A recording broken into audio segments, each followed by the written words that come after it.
Ang tanong ng karamihan is, pinabayaan ka ba ng Mavs nung na-injured ka?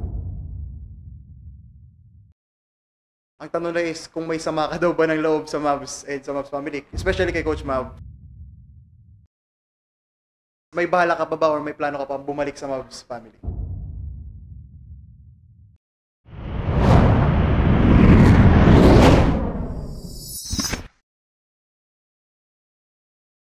Ayan mga Brody, nandito tayo ngayon sa Congressional Pound for Pound branch at baka nagtataka kayo ba tayo nandito? Nandito tayo dahil syempre may interviewin tayo ulit. Lagi itong hinahanap eh. Hindi ko napapatagalin pa. Si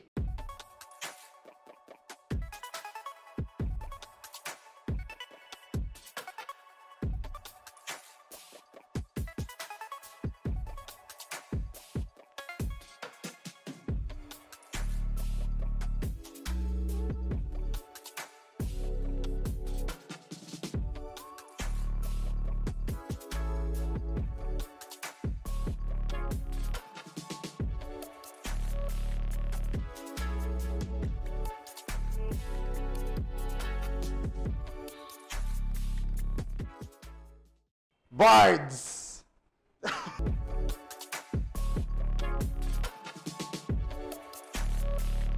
Yan, medyo ano lang tayo guys kasi medyo shy type si Bards eh. Syempre alam naman nila 'yon, 'di ba? Alam naman nila yung shy type si Bards Sanay kaya na sila. ha?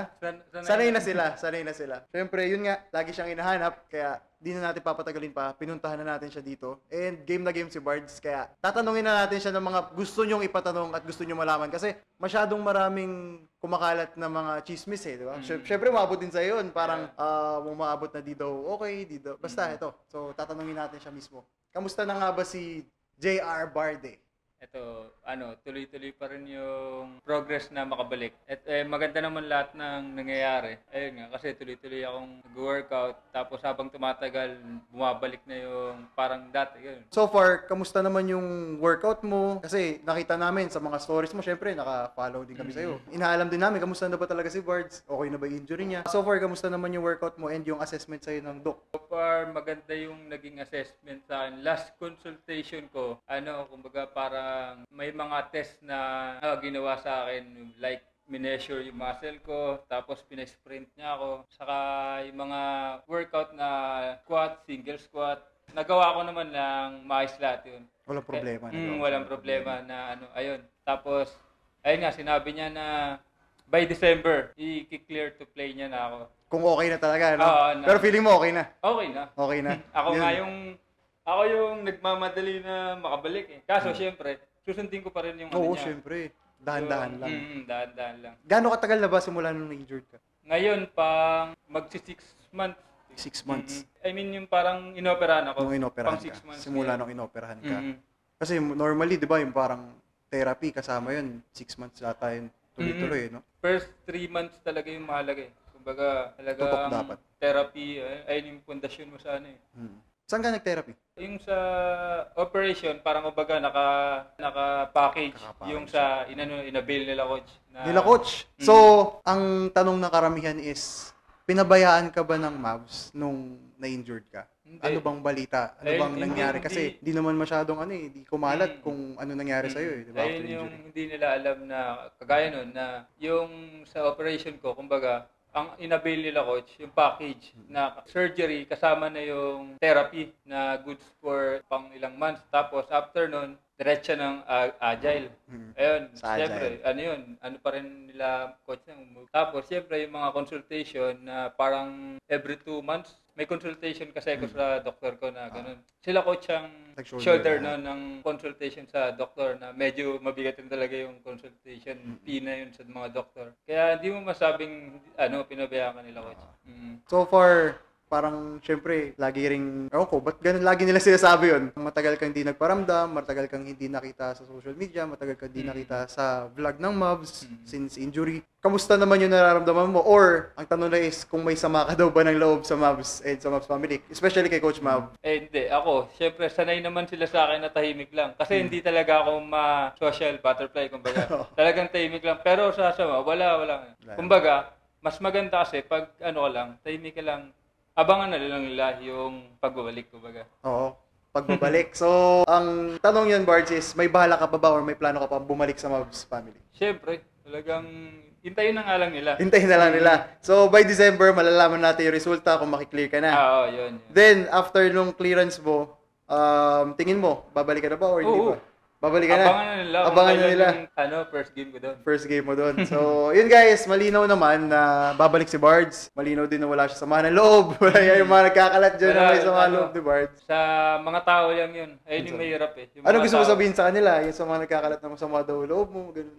Walang ganun na issue. Kumbaga, ako kasi talagang sobrang honor ko kala coach na sila yung nagpa-opera. Talagang full support sila sa papagaling ko, ganun. Ano pang masabi mo sa mga kabrodi natin na tumanas ng same na injury? Parang kunyari, lang? injury. Anong ma-advise mo sa kanila? Kailangan, Masabi sa kanila? mentally ready ka talaga. Ayun yung mahirap, talagang sarili mo rin yung kalaban. Kailangan, ready yung utak mo na talagang masakit eh. Siyempre, hindi naman physically injured ka eh. Parang, Physically ready. siyempre, yung career mo yung nakasalalay. Kunyari, na-injured ka. Siyempre, una papasok mo, paano na yung career ko? Siyempre, siguro pumasok Oo, sa iyo. talagang, mga unang buwan talagang mapapaisip ka na ganun talaga. Ano dinanas mo hirap. nun? Paano, explain mo sa amin ano yung naramdaman mo, paano mo na-overcome yung first 3 months. Siyempre, sabi mo, first 3 months, Oo, yung pinakamahalaga. Hindi lang yun yung pagpunta mo sa doktor. Siyempre, yung paano mo i-handle yung sarili mo na, kaya ko pa ba to? Siyempre, papasok sa Siyempre, isip mo yun. unang-una, kailangan, nandun kayong mga nakasuporta sa'yo. Siyempre, yung family ko, yung mama, papa ko, tapos yung girlfriend ko rin. Ayun. Importante rin yung Kailangan nakapaligid talaga sa'yo. yung nakapaligid sa'yo, nakasuporta, naniniwala na kaya mo, ganun. Kaya mo bumalik, no? Makabalik. So, ayun lang siguro. Anong masasabi mo sa mga sumusuporta? Mensahe mo sa kanila, sumusuporta sa'yo. Nag-aabang sa ambak mo. Ayun lang, na thank you sa paghanap niyo. Kumbaga, hindi naman nawala eh. Nagpapagaling lang. Papalakas lalo. Nagpapalakas ulit. Siyempre, namimiss ka nila eh. Kumbaga, si Nim, tsaka ikaw yung tandem nun eh. Sa 3-on-3 lalo. Kumbaga, pag dalawa kayo ni Nim, Kaya nga. tas isang sentro natin, wala na. Tapos na kasi, 2 points, wala na ng mga 3 points, 3 points yun. Kung sila naatat na, lalo naman ako, Oo, di ba? syempre, gusto mo na magbalik agad, di ba? Kaya nga lagi ka namin uy, si Bards, kaya punta natin. Punta natin yun. Lagi ka namin. Hindi, saka naman, naka-update sila coach sa akin. Kinakamusta-kamusta ka rin. Sa mga message. May message ako, kamusta, ganun. Mag-message kami nila coach. Lalo na si, kay Ate Awi po. Hindi, si Ate Awi po kasi yung, kumbaga, nag-aayos din sa mga consultation. Kumbaga, siya po yung Naglalakad talaga. Naglalakad talaga siya. Tapos si coach naman, nangamusta, ganun. Lagi namin naisip, parang nandito si Bards, okay din eh. Parang ganun talaga. So, anong masasabi mo sa, di ba, nag-stay ka ng Antipolo, from QC to Antipolo. Kamusta naman yung treatment sa'yo ng buong Mavs nila, coach? Kung paano kayo inalagan? Kasi marami nagsabi na mishandle daw yung team, yung players. So, gusto ko rin malaman talaga kung totoo ba yun nga, hindi kayo naalagaan. Share mo yung na-experience mo. Wala, hindi mo makikita na pinabayaan ka eh. Walang ganun na issue, kumbaga. Sa akin, wala talaga akong naramdaman na ganun. Bali, hindi mo naramdaman na pinabayaan na kami dito. Ayoko na parang ganun. So, malinaw naman mga brody na sa kanya mismo nang galing. Walang cut-cut yan, hindi namin pinag-usapan. Sa kanya mismo nang galing. Na-injured man si Bards, pero syempre may aabangan pa rin tayo sa kanya. Uso yung kasabihan na to eh. Ano yun? Setback lang yan. Pero abangan nyo yung comeback. Yun yung importante. May ganun na kasabihan eh. Ganun na kasabihan. Pero ikaw, ano pang masasabi mo sa mismo sa Mavs family? Tagal ka na namin hihintay na pumunta sa Pampanga. Kaso, syempre, nandito pa yung parang, kumbaga, yung mga bagay na para makatulong sa akin makabalik ng mas maayos eh. Kaya hindi pa ako makaano doon. Di mo minamadali. Oo, hindi mo na madali. Kasi mas matagal talaga yung pahinga pag minadali mo na nagkamali ka eh. Kaya ako, konti-unti lang, pero waiting lang sila. So, yun na. Wala ka rin ba gusto sabihin sa mga fans mo? Kala Boss Snap sa dito nga. Ayan, shoutout kay Boss Snap. Boss Snap sa Pound for Pound and sa Chosen One Clothing sa pagpapatuloy sa amin dito. Ayan. And thank you nga pala kay Boss Snap and sa Chosen One, guys. So, check nyo yung mga clothing nila. Sobrang solid dito. Bisita na kayo dito sa Pound for Pound Congressional. Sobrang bait ng owner. Alam mo yun ni Bards, alagang-alaga yan. Kasi, Ayan, sobrang thank you kay Boss Snap kasi ayun nga, napakabait ni Boss Snap. so, yun lang mga brody. Abangan nyo pa ang mga susunod nating mga interviews and mga contents. Yun lang. Bye, brodies!